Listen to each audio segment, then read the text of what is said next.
বাংলাদেশে বিনিয়োগের জন্য এত অনুকূল পরিবেশ এর আগে কখনো ছিল না বলে মন্তব্য করেছেন অন্তর্বর্তী সরকারের প্রধান উপদেষ্টা professor doctor Mohammad Yunus.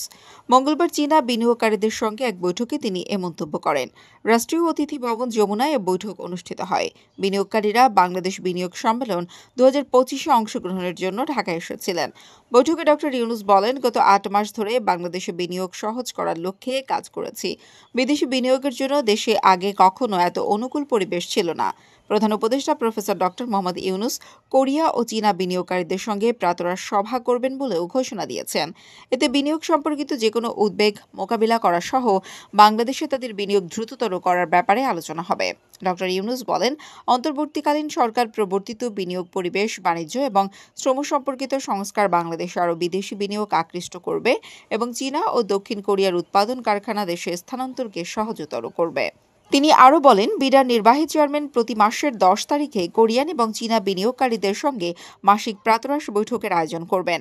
BIDA কর্তৃক এ বৈঠকের আয়োজন করা হলেও প্রধান উপদেষ্টা বিনিয়োগকারীদের উত্থাপিত বিভিন্ন সমস্যা শোনার জন্য তাদের কয়েকটিতে যোগ দেবেন। প্রধান উপদেষ্টা বিদেশি বিনিয়োগকারীদের অভিযোগ নিবন্ধন এবং তাৎক্ষণিকভাবে সমস্যা সমাধানের জন্য একটি হটলাইন এবং কল সেন্টার পরিষেবা প্রতিষ্ঠারও প্রস্তাব করেছেন।